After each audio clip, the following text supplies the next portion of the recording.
tema que consideramos nevrálgico, porque sempre que versamos sobre família, tocaremos em pontos que mexem diretamente com a nossa intimidade. Paulo de Tarso, figura conhecida de todo o movimento cristão, apresentando uma vida que nos convida a conhecer essa biografia, expressa através daqueles que buscam estudá-lo e na doutrina espírita, em especial numa obra chamada Paulo e Estevão, nos mostra a sua transformação quando doutor da lei, conhecedor daqueles princípios do judaísmo, apresentando-se como a esperança de novos dias, olhava para aqueles conceitos do cristianismo nascente, em especial na personagem que lhe causava algumas emoções, Estevão, princípios difíceis de serem vividos, porque a Torá falava do olho por olho e dente por dente. Mas a proposta daquele Estevão, que nada mais era do que levar o que o Cristo havia exemplificado na terra, nos falava de uma condição superior numa ética nunca dantes exemplificada e vivenciada na terra, de tal maneira que ele se sentia incomodado, e a sua biografia fala que tornou-se ele o primeiro perseguidor dos cristãos, levando Estevão ao apedrejamento, que de forma estoica, e é o que mais o incomodava, naquele momento em que os filetes de sangue já lhe lambiam o corpo, ao invés de olhar para Paulo, naquele momento Saulo de Tarso ainda, e desejasse talvez a punição e a ira de Deus sobre ele, lançava um olhar cândido, onde ele conseguia perceber, Saulo, as energias que lhe falavam do perdão e da tolerância daquele homem que estava sendo levado à morte pela ignorância e a execução da lei da Torá de acordo com as Escrituras. Naquele instante, todos nós sabemos, aqueles que conhecem a biografia, que ao lado de Saulo de Tarso surge a figura da sua noiva, Abigail, que numa trama que a vida se apresenta, era nada mais, nada menos do que a irmã de Estevão, que agora estava sendo apedrejada. Ela entra em choque, solicita a Saulo que o recolha aquele homem que está prestes a morrer e após anos separados do seu irmão, o abraça, não se preocupando se ali havia sangue por todo o corpo. E no momento extremo diz ela a Estevão, que estava em seus braços: eis o meu noivo. Ora, o noivo agora era o algoz, que o levara à execução porque falava da realidade do Cristo, daquela ética que ele ainda não compreendia. E por sua vez, de maneira surpreendente, Estevão volta-se para Paulo, abro aspas, Saulo ainda, e diz: se o teu noivo foi fiel a Deus da Torá, do judaísmo, o que ele não fará quando ele conhecer o Cristo? Saulo então começa um processo de perseguição aos cristãos, rompe a relação com a noiva, que cai num processo depressivo e retorna ao plano espiritual, e vai atrás de uma das figuras que deflagrava o evangelho e que, segundo ele, havia corrompido a alma da sua noiva, a esse cristianismo daquele carpinteiro. Ananias, e em Damasco ocorre a grande transformação. Saulo depara-se com a imagem do Cristo, e a partir dali sabemos o que acontece. É este espírito que volta-se para o cristianismo de tal maneira que, se hoje falamos de Jesus, devemos a ele.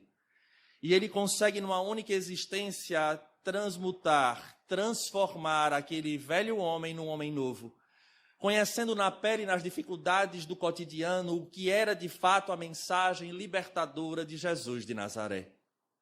E elegemos para o estudo de hoje uma frase que ele traça para os pais, porque apesar deste conhecimento, nós queríamos buscar uma frase de alguém que não tivesse tido a experiência do casar, para mostrar que este fenômeno porque é um fenômeno completamente distinto na história da humanidade a proposta do Cristo libertador, não do Jesus que os homens transformaram e edificaram as suas religiões, mas a proposta pura daquele homem, inigualável e até então incomparável, onde as ciências dos homens, por mais que avance, não conseguem superar essa proposta nunca dantes experimentada por nenhum de nós. Paulo, agora sim, Paulo, escrevendo cartas às igrejas nascentes, manda para um grupo de Éfeso uma determinada carta, e nesta carta elegemos uma frase que ela buscará, ou que nós buscaremos que seja o nosso norte na tarde, quando ele diz: Pais, não exaspereis vossos filhos, pelo contrário, criai-os na educação e doutrina do Senhor. Isso encontra-se em Efésios, capítulo 6, versículo 4. Pais, não exaspereis vossos filhos, mas pelo contrário, criai-os na educação e doutrina do Senhor. Poderíamos talvez até fazer um seminário de algumas horas sobre esse tema. A palavra de Paulo de Tarso, ela é profunda e ela vai tocar em pontos, como dissemos no início, nevrálgico. Porque a defesa do ego humano, ele é tão cruel que diante de algumas situações onde nós nos vemos encaixados, nós rapidamente falamos, mas não é bem assim. Ele diz isso porque ele não é pai. Então, a figura de Paulo de Tarso, ele também não foi pai, mas foi pai de inúmeras igrejas nascentes, de jovens que buscavam na figura dele a orientação segura. E aqueles que têm a curiosidade, estudem as cartas que Paulo passava a alguns jovens, como a figura de Timóteo, onde ele buscava orientar neste processo na educação e doutrina do Senhor. Porque todos nós crescemos, independente das gerações que por ora aqui se encontrem, há uma tônica que repete-se geração a geração, dos adultos voltarem para as nossas crianças em determinados diálogos dizerem: eis o futuro, porque o futuro a eles pertence. E na medida em que caminhamos no tempo, a sensação que temos algumas vezes é que as coisas se tornam piores, não obstante o esforço e o avanço da ciência em diversos campos. Perceberemos situações tão complexas como, por exemplo, no contexto educativo, com propostas distintas, vemos um sem número hoje de indivíduos, no qual os estudiosos dizem da estatística que a cada 40 segundos um indivíduo suicida-se na Terra. A cada 40 segundos. Tem algo errado. Quando passamos para o nosso país, em torno de 24, antes da pandemia, eu não sei agora, em torno de 24 a 25 pessoas por dia, num país cristão, tem algo errado. Talvez não estejamos ainda compreendendo a fundo o que seria a educação e a doutrina do Senhor, porque estamos tão presos a determinadas bandeiras religiosas que esquecemos de conhecer a Jesus, que de fato é um desconhecido nosso, porque nos falam dele e dificilmente nós entramos em contato com a sua realidade. E a mensagem de Jesus, de fato libertadora, nascido na base do judaísmo, apresenta uma proposta distinta e por conta disso é perseguido. Mas olhemos para as nossas famílias, porque a doutrina espírita ela contribui para essa estruturação, porque é o local dos maiores conflitos, dos maiores desafios. Mas em especial nesta tarde, não buscaremos falar da formação, mas do momento em que temos pais e filhos. Pais, não exaspereis vossos filhos. E hoje nós enxergamos essa realidade. Exasperar seria enfurecer. Nem o pai deve enfurecer-se com seu filho, nem exasperá-lo, porque aí entra o processo do exemplo. E na perspectiva espírita, vale um estudo com calma de como se constitui a família. Não é um ato genético apenas. A genética é a ferramenta pelo qual a vontade divina se estabelece. Conhecemos indivíduos e todos nós participamos de um grupo familiar e vamos perceber características tão distintas, eu com meu irmão e minha irmã, cada um trazendo a sua herança reencarnatória, isso é indiscutível, e os trabalhos o mostram dentro da psicologia, até mesmo dentro da própria biologia, quando pegamos irmãos univitelinos, filhos de, obviamente, mesmos pais, dentro do mesmo contexto, educados sobre os mesmos princípios, sendo levados ao mesmo meio, apresentam tendências, gostos, vontades diferentes, mas o DNA é o mesmo, mostrando que há algo além da genética, além da sociedade, que interfere neste ser, nada mais é do que a sua bagagem reencarnatória. E é nesse instante que a doutrina contribui, porque ela fala que todos nós somos espíritos anteriores, onde tivemos relações diversas e como a lei máxima é a lei do amor, é necessário que haja uma reorganização para que venhamos a reparar laços. E antigos pais solicitam novamente a oportunidade de serem novamente pais daqueles mesmos espíritos que eles ajudaram a desvirtuar. Não por maldade, por ignorância. Em outras situações, famílias complexas, onde os filhos parece que de fato têm uma resistência aos pais e esses aos outros, aos pequenos. E quando toma no braço, durante determinado período há o afeto, mas na medida em que o passado retorna em termos de tendência, não há um reconhecimento, mas há a sensação, o eco do desagrado, onde haverá o afastamento. Deus não erra. E a reencarnação fará com que aquele espírito venha, e iremos observar numa obra chamada Missionários da Luz, como é feito o processo para a reencarnação. E é aí que começa, desde cedo, essa proposta de Paulo de Tarso: criai-os na educação e doutrina do Senhor. Lembremos a reencarnação de Sigismundo, está na obra Missionários da Luz. Durante o sono, os pais se desligam do corpo, vão para a espiritualidade. O espírito Sigismundo é apresentado àquele casal que tem uma história bem complexa. A mãe, a mulher, já aceita o pai, ou aquele que seria pai por sua vez, sente uma resistência por conta do passado delituoso que os juntavam.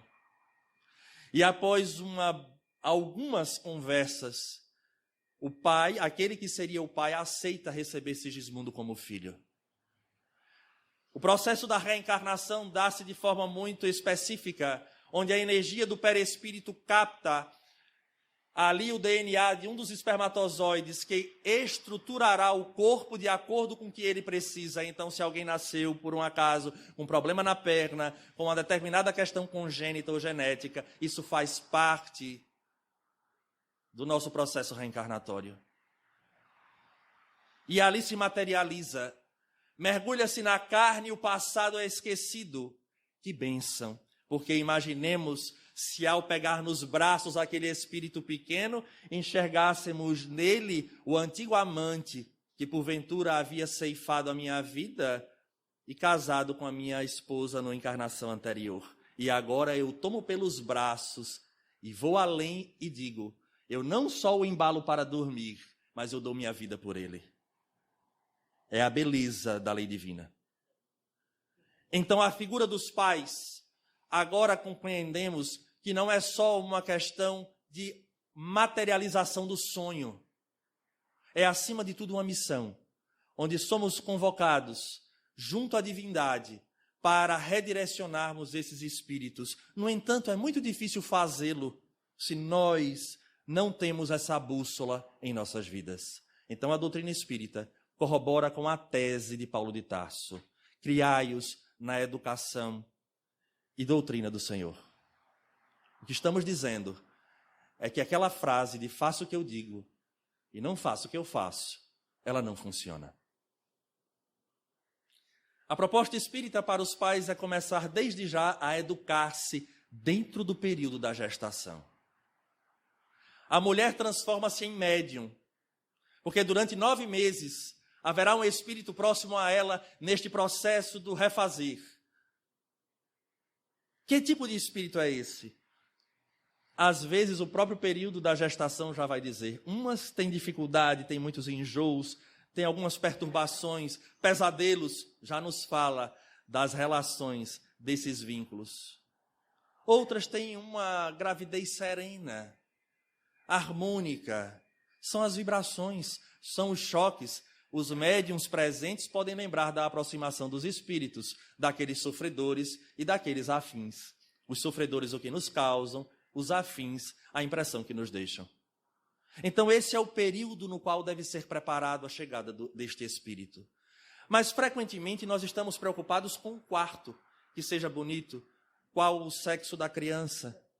Vamos fazer um chá de revelação, só nos preocupamos com o lado material, que de fato é necessário, é digno que assim seja, para que ele perceba como está sendo bem-vindo naquele momento.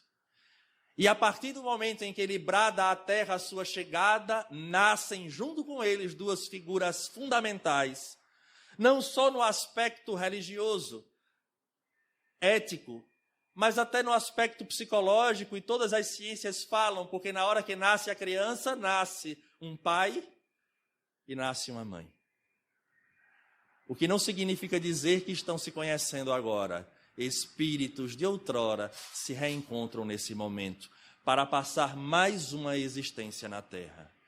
E vão sofrer as influências do meio. E é aí onde reside o perigo e o porquê Paulo de Tarso lança essa frase fundamental. Porque somos tomados pela mão e replicamos aquilo que o mundo nos convida. E vejamos nós próprios em termos da nossa formação, onde aqui não vai uma crítica aos nossos pais, mas percebamos aqueles que se tornaram espírita posteriormente, que sofreram algumas influências, fruto do meio que vivemos, porque afinal de contas somos frutos do meio. Mas, a partir do momento que olhamos para a figura daqueles primeiros cristãos, que iam de encontro, no sentido ético, à proposta da época, começamos a perceber que, se amamos verdadeiramente nossos filhos, é preciso levá-los a uma condição de uma liberdade tal que talvez nem nós próprios ainda experimentamos na atual existência, no nosso período de formação. Alisson, seja claro, uma coisa é educar como mundo, outra coisa é educar o indivíduo para estar nesse mundo.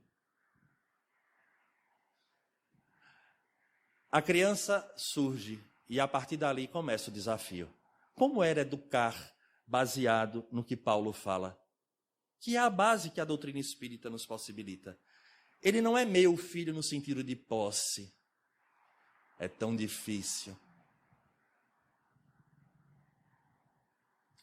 Há uma pergunta que é feita pelo Espírito Santo Agostinho num texto formidável que nós indicamos a todos os pais. A ingratidão dos filhos e os laços de família. E a pergunta é a seguinte: o que fizestes dos filhos que vos confiei? É aí onde reside o grande desafio de ser pai e mãe espírita.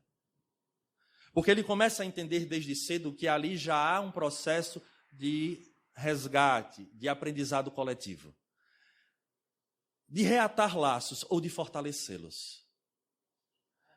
E o Evangelho diz que desde cedo os pais percebem as tendências das suas crianças. Está escrito nesse texto que eu estou relembrando. A ingratidão dos filhos e os laços de família. E que é dever dos pais ter o cuidado de observar, para que dentro do conteúdo que os pais já têm, ou seja, é preciso a evangelização destes que vêm à frente, possa começar esse trabalho da educação.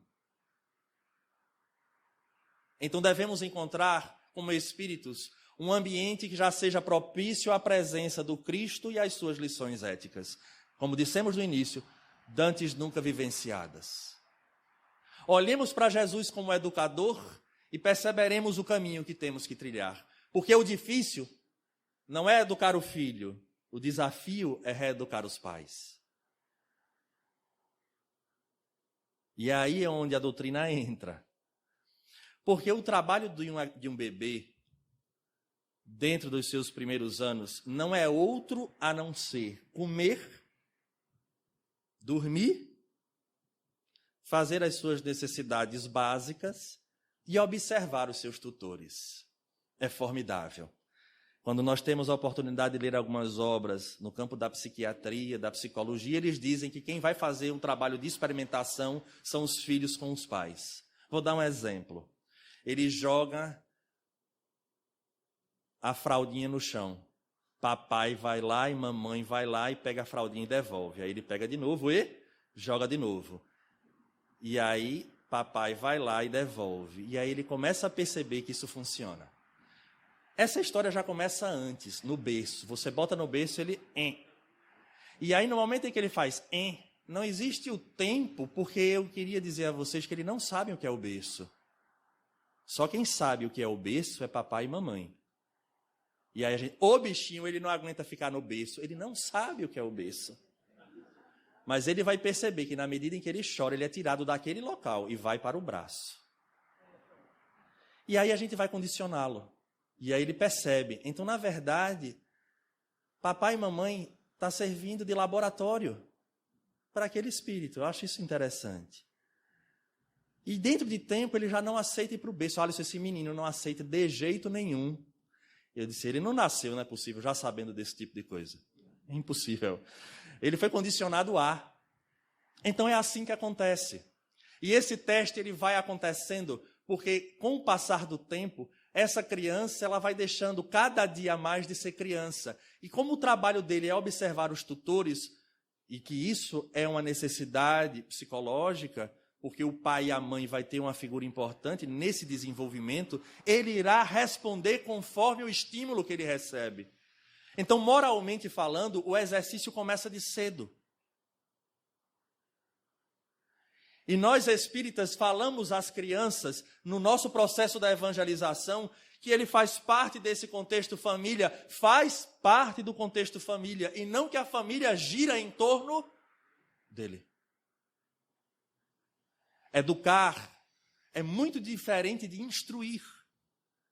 Educar vem de educere, tirar de dentro. Instruire, ou instruir vem de instruire, colocar para dentro. E a nossa sociedade é uma sociedade onde ela busca instruir. E a gente lega a babá, lega a escola, essa condição da educere, de tirar de dentro aquilo que se tem. E o Evangelho é claro, observe, porque desde cedo ele mostrará as velhas tendências. E o Cristo assim faz com todos nós. Quando nós conhecemos o Jesus, de fato, não o Jesus mito, mas o Jesus educador, e eu sempre brinco muito em palestra nesse momento, que eu digo que hoje Jesus não seria educador, hoje Jesus seria coach. Então, esse Jesus coach, ele já nos fala dessa reeducação, do começar a parar as arestas. Agora, difícil é aí. Porque papai e mamãe acham tão lindo determinadas coisas, só esquece que esse espírito amanhã, ele vai se apoderar desse velho hábito que ele já tinha e não conserta mais. Agora é a hora de fazer com que ele entenda que ele faz parte de uma estrutura que, por incrível que pareça, ela começa com uma coisa chamada hierarquia. Pai e mãe não são amigos. Alisson, não. Pai e mãe não são amigos. Deus é meu amigo. Rapaz, quando eu tive o problema, que eu tive que fazer um transplante, eu pergunto, ele foi meu amigo no sentido de parceiro, de pareia? Não. Ele foi educador. Ele me deu a chance de reparar o equívoco do ontem. Ele me ama. Pai que nunca diz não, não ama. Tenho certeza que daqui, a maioria, em termos de divindade eu estou falando, já recebeu mais não do que sim na vida. Porque o pai que ama, ele diz não. Então dói. Por isso que o processo educativo, baseado no Cristo, o indivíduo, ele corta na carne, porque ele não vê ali apenas o filho que é dele, que ele gostaria de dar ao mundo. Porque este é a criança, que amanhã será o pré-adolescente, o adolescente e o jovem que recebe tudo. ele vai ter uma visão distorcida do que é o mundo. E quando o educador por excelência fizer com que ele entre na linha, não haverá nenhum outro mecanismo, senão um mecanismo que todos nós fugimos, mas é eficaz, chamado sofrimento. Então é melhor que chore agora, que ouça um não agora. E neste desenho social que hoje vivenciamos, os pais não têm tempo de fazer o que o Evangelho solicita: enxergar os vossos filhos, porque o tempo fora de casa é imenso para dar tudo a eles. E aí vem a pergunta que não quer calar: tudo o quê? Roupa, o lanche feliz, a viagem, o passeio, o presente, é tudo. A vida requer mais que isso. E é nesse momento do processo da formação que a visão espírita criai-os na educação e doutrina do Senhor, porque é uma doutrina de responsabilidade. Já vi pais conversando conosco, dizendo: fale com meu filho, porque ele agora é adolescente e não ajuda em casa em nada. 13, 14 anos, não ajuda. É o famoso aborrecente. Eu falo, dentro das minhas limitações eu falo. Claro, por que não? Agora eu preciso me embasar, porque falar assim de peito aberto sem conhecer é difícil. Me responda algumas coisas. Quando ele era criança, com 4 aninhos, 3, 4 aninhos, quem é que brincava com ele? Não, eu brincava. Brincava. E você brincava de quê? Eu brincava de Lego, eu brincava de quebra-cabeça, eu brincava com os bonecos, eu brincava com os carrinhos, eu brincava com as bonecas. Ótimo. E depois? E depois o que, Alisson? Se depois que você brincava, fazia o quê? Ora, era a hora dele tomar banho, para depois a gente esperar o momento de jantar.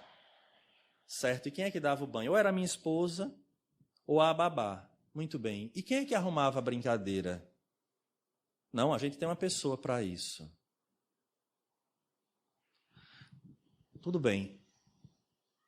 O senhor quer que eu fale o que mesmo? Que eu peça para ele ajudar. É difícil, mas eu vou falar.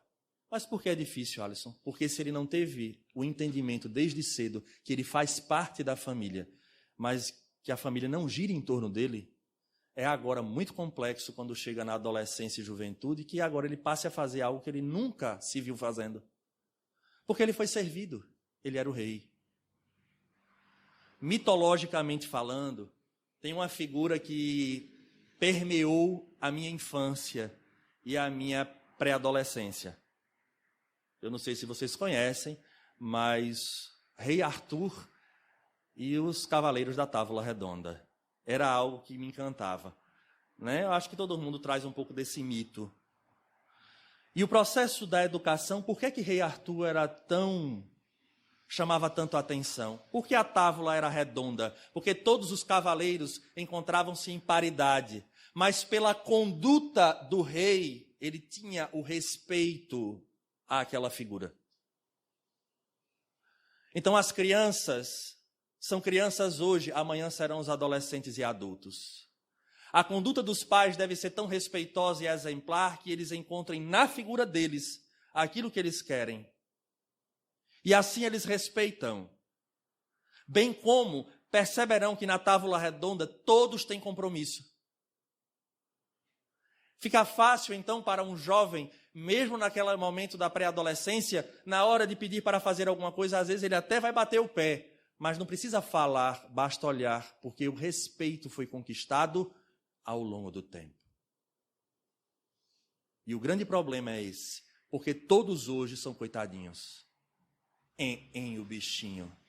Não faça isso com ele. Tão pequenininho. É o homem de amanhã. Mas, Alisson, você está falando de uma maneira tão rasa. Mas a mensagem de Jesus, ela é uma mensagem para o cotidiano. A cada um segundo as suas obras. O indivíduo, ele toma a responsabilidade para si e executa. Porque Jesus em nenhum momento falou dele salvar no processo de creia em mim e está tudo certo. Não.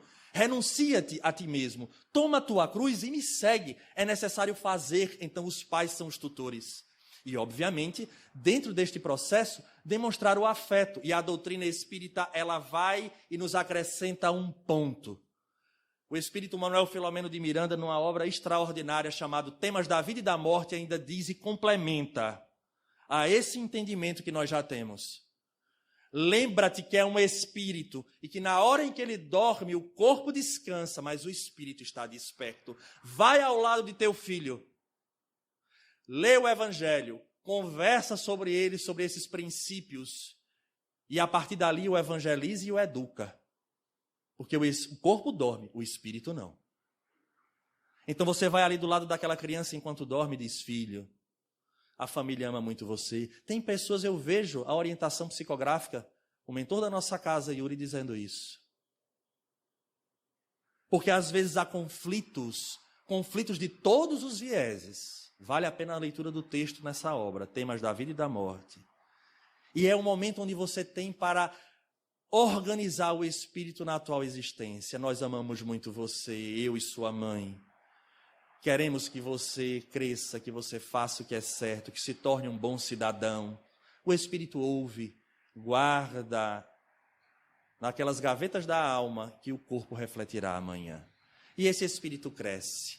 Para crescer na questão da educação, e aí dizemos, o Educere vem o desafio, porque a adolescência chega.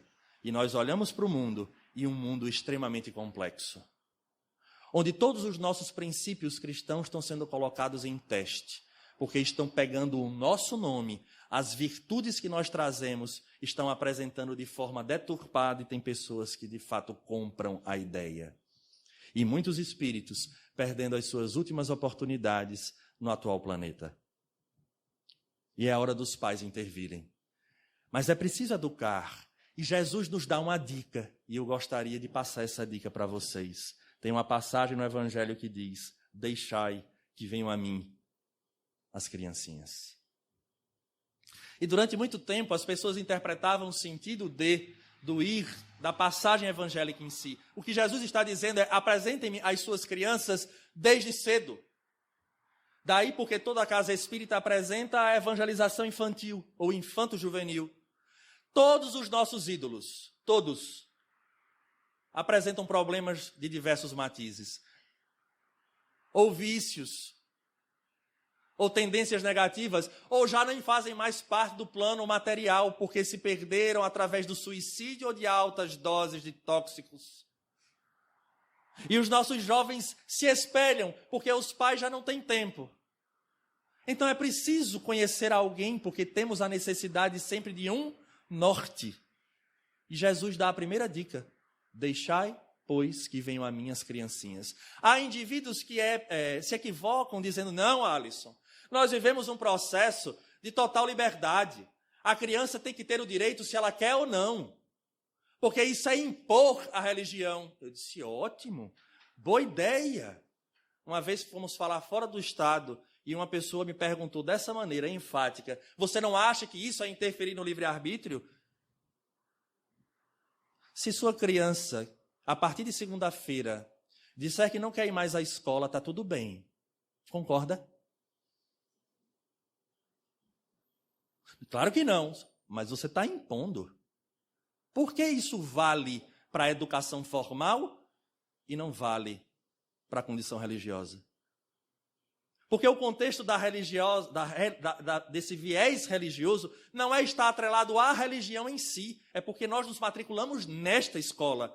Mas se for a escola evangélica, se for a escola católica, desde que nós mostremos a figura de Jesus, primeiro de Deus, que existe uma ordem. Então, quando a vida colocar esta criança, que já não mais será criança, frente a frente com os problemas, que é natural do processo existencial, ele não irá se desesperar. Pelo contrário, irá levantar a mente aos céus, irá orar para passar pelo problema. Porque tiveram os pais como exemplo. Há uma crença: Alice, isso é uma bengala psicológica. Bem, se estudar, perceberá que não é uma condição de bengala. Porque os estudos e as provas estão aí da transcendência do espírito e das leis que regem o universo. Então não pode os pais não podem se furtar a este processo educativo, porque esse processo educativo vai gerar desconforto em quem vem na frente, que são a figura dos tutores. Por isso é tão difícil.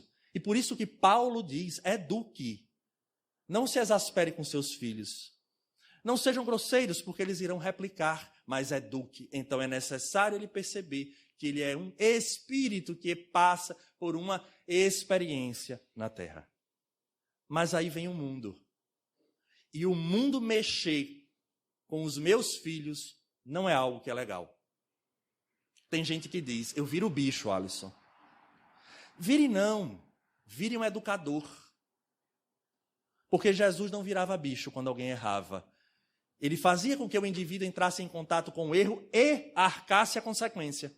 E hoje observamos pais que passam a mão na cabeça desde cedo, a começar a apresentar um Deus cioso. O menino senta na cadeira, bota a cadeira para trás e ele fica se equilibrando em 2 pés ou em um só. Aí a frase clássica, menino, não faça isso, você vai cair. Menino, você vai cair. E o que é que acontece? Cai. E aí vem a frase clássica. Claro que aqui ninguém falaria isso, mas tem pessoas que dizem, eu não disse, desobedeceu pai, mãe, Deus castiga. Olha que imagem de Deus. Foi ele que castigou, viu? Desobedeceu, logo Deus castigou e o menino caiu. E bateu com a cabeça no chão e agora está chorando. E por cima ainda vai levar uma chinelada para chorar mais ainda.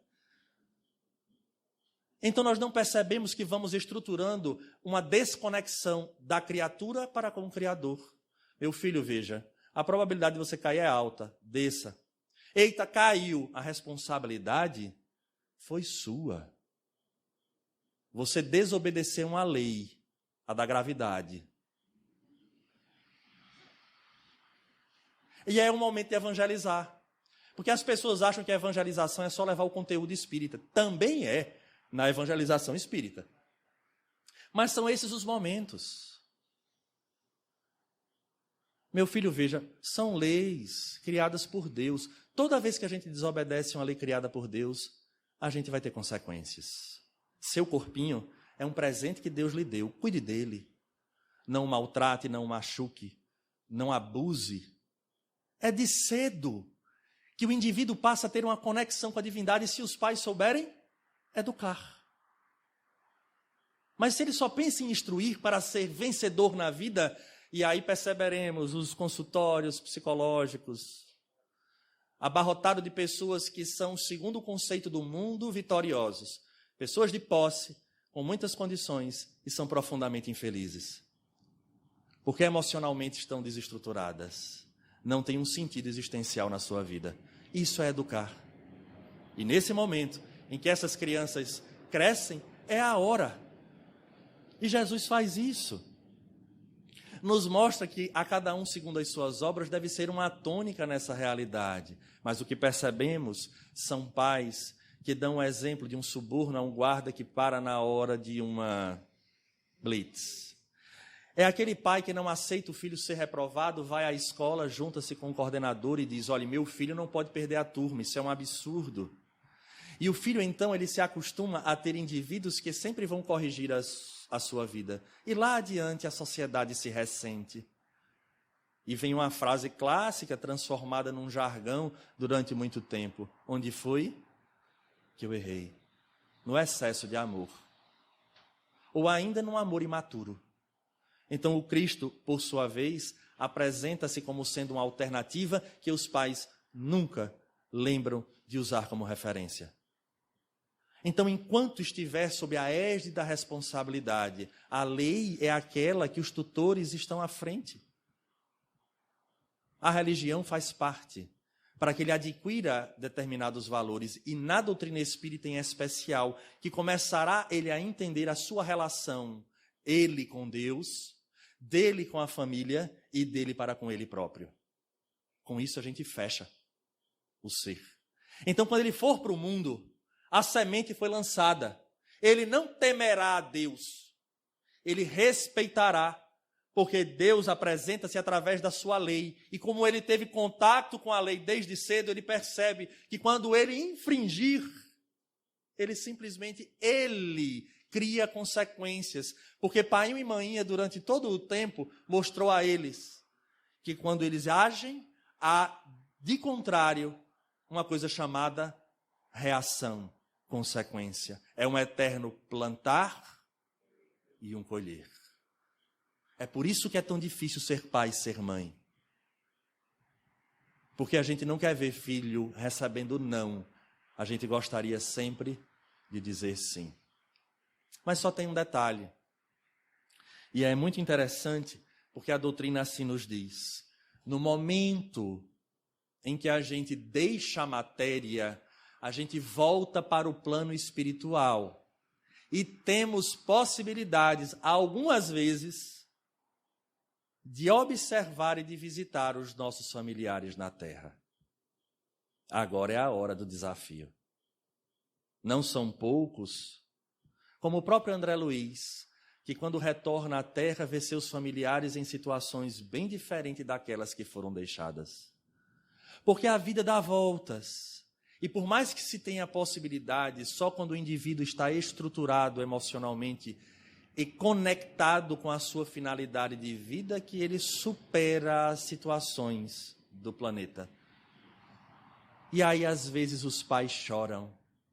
Lembro de uma obra chamada Sexo e Destino, onde um determinado personagem, no seu momento final, é atropelado, e ali chega André Luiz para observar aquele homem, e encontra uma mulher que colocava sobre o seu colo a cabeça daquele ser que agonizava.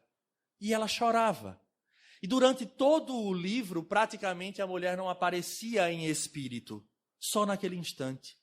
André, ao chegar na cena, depara-se com aquela figura que chorava. E ele então volta-se para o mentor e pergunta, quem é essa? E ele diz, escute. E ela falava, meu filho, como eu orei por ti e por mim.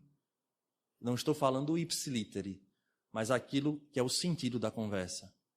Porque os teus erros na matéria, muitos deles foram causados pelas minhas falhas como mãe. Então o teu sofrimento é o meu sofrimento. E ali ela estava nos momentos finais, buscando auxiliar aquele filho. Pai e mãe não deixam de ser. Se encontram na espiritualidade, lutando muitas vezes para que venham a corrigir o que nos deixaram de herança.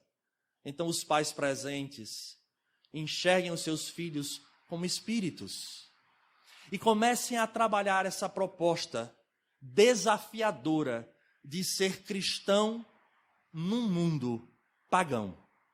Alisson, você está falando de paganismo? A gente não tem mais paganismo. Tem. Nós queremos beber e comer em praça pública enquanto Jesus nos fala. É isso que diz uma passagem do Evangelho. Bateremos a porta e pediremos ao pai de família que nos deixe entrar. É uma passagem evangélica. E Jesus diz, não vos reconheço, afastai-vos de mim. E aí na passagem diz, nós bebemos e comemos em tua presença. E de fato, é lindo passar aquela porta, conhecer alguns princípios, mas quando chegamos no mundo, nós vivenciamos mamon. E certa vez eu vi uma orientação, fazíamos uma orientação, e nós aprendemos muito quando as orientações são feitas, porque buscamos extrair para nós as lições. O espírito mentor da casa dizia à pessoa que ele solicitava, a que ele orientava, vives no mundo tendo como teu Senhor Deus ou Mamon? E lembra-te de quem queres receber o teu salário? O salário de Deus ou o salário de Mamon? E aquilo ali me serviu porque eu nunca parei para pensar que um senhor que tem servos, ele paga. Só que o salário do mundo é custoso. Só que ele vem em formas extremamente convidativas e nesse período que nós estamos, é complexo ser pai, ser mãe, porque tem que ter muito pulso. Não é não, sim é sim. Haverá momentos em que a gente vai poder dizer sim e o porquê sim, e não e o porquê não. Há momentos que não, porque não alcança. E os pais espíritas então, e Jesus dizia isso, que seja o vosso sim, sim e não, não. Então a doutrina do Cristo, ela deve ser norteadora para todos nós, independente se temos filhos ou não. Paulo de Tarso não tinha. Então devemos educá-los dessa forma, como espíritos, enxergando o mundo por esta ótica, que a cada passo que se dá, cria-se uma consequência sobre si. É desafiador, é indiscutível. Mas tem pessoas, e nós percebemos, que já passaram o tempo de ter os seus filhos pequenos e até mesmo jovens. Já estão numa fase maior. E aí dizem, Alisson, e agora? O que fazer? E mais uma vez vamos recorrer ao Evangelho. Porque a sabedoria ali contida ainda exige de nós muito estudo e muita compreensão. Os nossos olhares, eles são limitados. Eu olho para uma encarnação. Eu gostaria de dizer aos senhores que se os filhos hoje estão causando problemas, imaginemos isso há 3, 4, 5 encarnações passadas, numa situação muito pior. Somos espíritos e estamos na terra. Naquela mesma passagem que falávamos da ingratidão dos filhos e os laços de família, o Espírito Santo Agostinho diz, se cumprirdes com a vossa missão, buscando dar o melhor, ou seja, nesta educação e doutrina do Senhor, e este filho ainda não despertou para a verdade, serena teu coração e terás a paz de consciência por ter feito a tua tarefa. Mas a semente foi lançada e um dia ela há de florescer, porque as reencarnações estão aí. Quantas nós já tivemos, quantas ainda teremos juntos a estes que são os nossos amores ou desafetos? Porque a lei máxima é a lei de amor. Mas, Alisson, e no auge dessa dor, como nos portar? Porque já são adultos e eu não tenho o que fazer. Ora, lá se encontra uma passagem extraordinária que dói, mas ela é verdadeira. A passagem do filho pródigo. Ele vai ao pai e diz, eu quero a herança que me pertence para viver o mundo. São essas as figuras dos filhos que já atingiram a maioridade e que não conheceram a figura de Jesus. Seja por uma falha dos tutores, ou até mesmo porque não quiseram vivenciar. Chegou o momento de romper com aquilo. Mas a semente foi lançada. Lá na evangelização, dentro de casa, no evangelho do lar, no exemplo dos pais. E ao invés do pai se desesperar porque o filho pediu parte da herança e partiu, o pai entrega, porque ele sabia que não tinha condições de agora prendê-lo dentro de casa. Se Deus nos permite cair para aprender, quem somos nós, depois do filho adulto que já tem o norte para proibi-lo? A não ser que ainda viva sob as nossas custas. Então as regras do lar são as nossas, e não há nada de errado nisso. No dia que você tiver o seu lar, as regras serão suas, mas enquanto estiveres sobre o meu teto, as regras serão minhas. Isso não há nada de errado. E os pais hoje têm medo disso, porque eu vou perder o amor dos meus filhos. Não vai. Regra é regra. Disciplina. Isso é amor. Repetimos, o pai ou a mãe que diz sim sempre, não ama. E lá tem a figura. Então ele aceita a ida do filho. Vá, meu filho, e que Deus te abençoe. Porque a soberana inteligência não falha, nem erra. E nós estamos fadados à felicidade, por mais que a gente não queira. Só há 2 fatalidades na vida. Na vida, a morte, porque ninguém escapa, e sermos felizes. Talvez não sejamos hoje, mas amanhã seremos. Porque são as 2 únicas fatalidades. E esse pai, então, deixa que ele vá e o filho vai. Gasta com mulheres, com posses, com aquisições, e depois disso perdeu tudo. Essa imagem é uma imagem, ela não necessariamente se dá com a passagem da herança para o filho, mas é o filho que quer vivenciar o mundo e não a proposta crística da renúncia a si e aos velhos desejos. São aqueles que se entregam à vida, à experimentação do sexo translocado, do poliamor, fantasiado de amor. Quando nós sabemos que a monogamia é um avanço na sociedade, está lá no Livro dos Espíritos. Não sou eu quem falo. E nessas experimentações da bebida, do sexo, dessa vivência do mundo, chega uma hora que escasseia, porque não preenche mais e o vazio se apresenta. E aí na passagem evangélica diz, passei a comer bolotas, que eram comida de porcos. O que ele quer dizer nessa imagem são os indivíduos que agora viverão e se colocarão numa condição de encontrar um rumo a todo custo, mesmo que seja enganoso. Até que um dia, aquele filho lembra que na casa do meu pai, nem um servo come a comida do porco, todos têm o pão. E surge a figura do filho pródigo, que humilde volta à casa do pai. Essa imagem serve para todos nós. Todos nós somos o filho pródigo, todos. Saímos da casa do Senhor, que é o plano espiritual, viemos à terra, recebemos as nossas heranças e estamos utilizando como queremos. A esses filhos, deixai a vida que ensine. Enquanto estiver sobre a égide, façam o possível. Quando escapar os dedos e as mãos, orem. Porque a inteligência suprema reorganizará tudo. E um dia voltarão, com lágrimas nos olhos, e a maior beleza deste amor infinito daquele pai, que não se preocupa com o que ele passou, mas o recebe feliz. Corre antes que ele chegue e lhe dá um beijo na face, que na tradição judaica representava que tudo que ele havia feito havia sido perdoado. E o coloca novamente para casa. É o momento que o filho volta arrependido do que fez. E o amor acolhe, porque amor educa. E a dor é a grande educadora. Daí os pais presentes.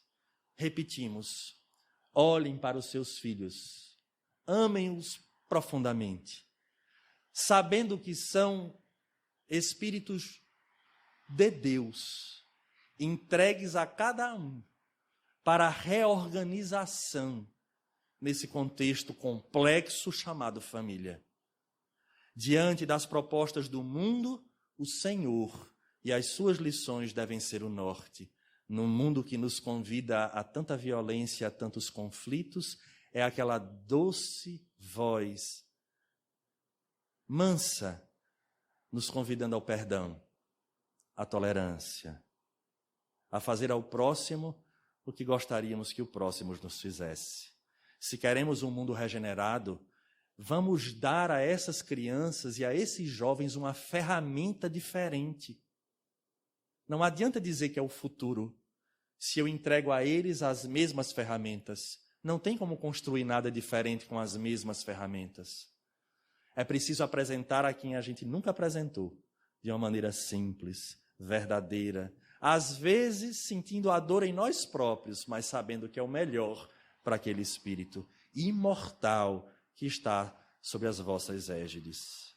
Que Jesus, de fato, seja sempre esse farol. O Jesus verdadeiro, o educador por excelência, aquele que nos fala da realidade do Espírito para aqueles fortalecidos enfrentem o mundo e depois possam, ao voltar para a pátria espiritual, ser recebidos pelos pais felizes, porque deram certo. Lembro-me rapidamente, para vocês verem como é importante a figura do pai e da mãe, quando João Batista chega ao plano espiritual com a sua cabeça decepada, é recebido pelos seus pais, Isabel e Zacarias. E naquele momento ele pergunta, por que eu tive que morrer dessa forma?